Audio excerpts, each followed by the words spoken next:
এখানে তুলি সম্পর্কে আমাকে একটু বলতেই হয় এই জন্যে যে আমাদের সবচেয়ে খারাপ সময় যেগুলো গিয়েছে, বিশেষ করে সেই সমস্ত পরিবারগুলো যাদের স্বজনেরা গুম হয়ে গেছে, সেই স্বজন হারানো পরিবারগুলোকে সামনে নিয়ে, তাদেরকে সঙ্গে নিয়ে যে মেয়েটি শত বাধা বিপত্তি উপেক্ষা করে সামনে এগিয়ে গেছে এবং এই বিষয়টাকে সারা বিশ্বে তুলে ধরেছে, সে হচ্ছে তুলি।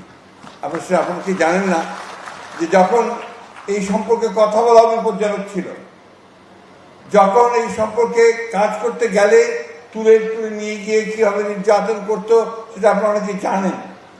সেই সময় তুলি থেকে নিয়ে জেনেভা পর্যন্ত গেছে তার একক প্রচেষ্টা নিয়ে, যেটা আমাদের কাছে অত্যন্ত, আমরা মনে করি যে তাকে আমাদের ধন্যবাদ অবশ্যই দেওয়া হয়েছে।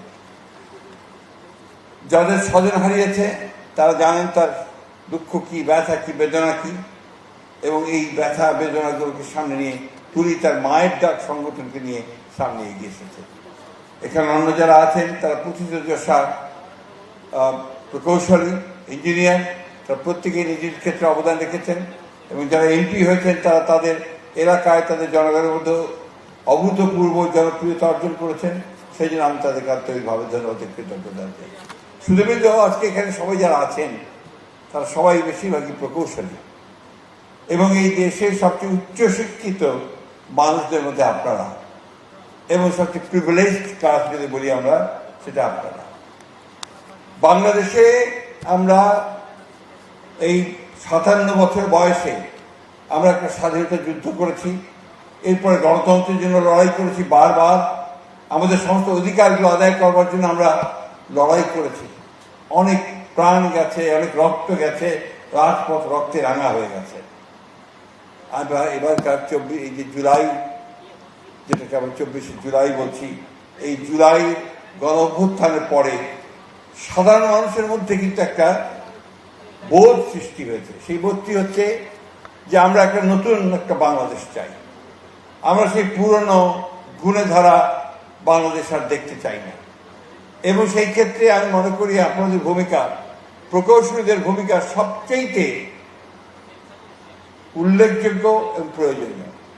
আমি এখন যে মন্ত্রণালয়ে কাজ করছি, এই মন্ত্রণালয়ের কাজটাই হচ্ছে আপনার প্রকৌশলীদের নিয়ে।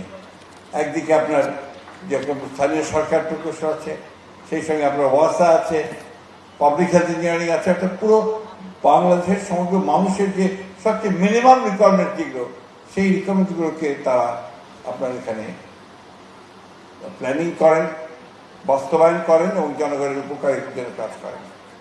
আপনাদের প্রতি জনগণের আগ্রহ অনেক, আকাঙ্ক্ষা অনেক, এবং তারা আশাও করেন অনেক, প্রত্যাশা অনেক, যে আপনারা যে প্ল্যানিংগুলো করবেন, যে কাজগুলো করবেন, সে কাজগুলো জনগণের সত্যিকার অর্থেই কাজে লাগে।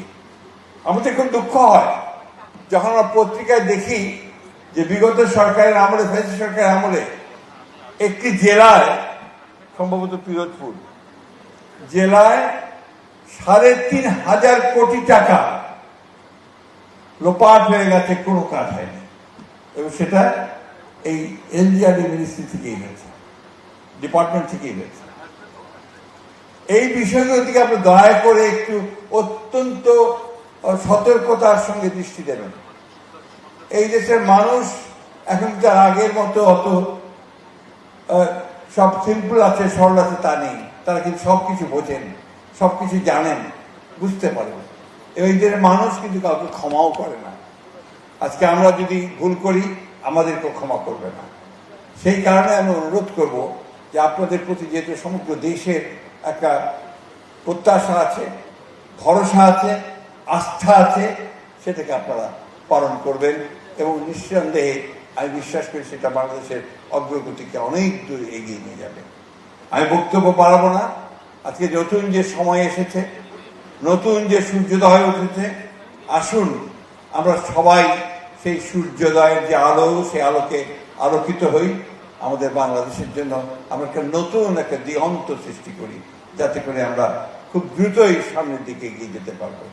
আমাদের যে ছেলেরা যারা রক্ত দিয়েছে, যারা প্রাণ দিয়েছে, আমাদের যে বাংলাদেশকে আবার একটা নতুন সুযোগ সৃষ্টি করে দিয়েছে, তাদের সেই রক্তের ধারাকে যেন আমরা কখনোই ম্লান হতে না দিই, এবং কখনোই যেন সেটা আপনার আমাদের কারণে সেটা যেন কখনো আপনার ক্ষতিগ্রস্ত না হয়।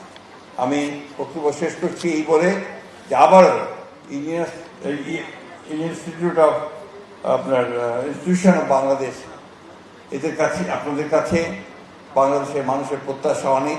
আমি বিশ্বাস করি যে আপনাদের জ্ঞান, আপনাদের প্রজ্ঞা, আপনাদের অভিজ্ঞতা সব কিছু দিয়ে সেই প্রত্যাশাকে আপনারা পূরণ করতে সক্ষম হবেন। আমাকে আমন্ত্রণ জানার জন্য আবারও ধন্যবাদ। আসসালামু আলাইকুম। আমি আবারও আপনাদের কাছে ক্ষমা চাইছি যে আমি পুরো শহরে থাকতে পারবো না। আসসালামু আলাইকুম।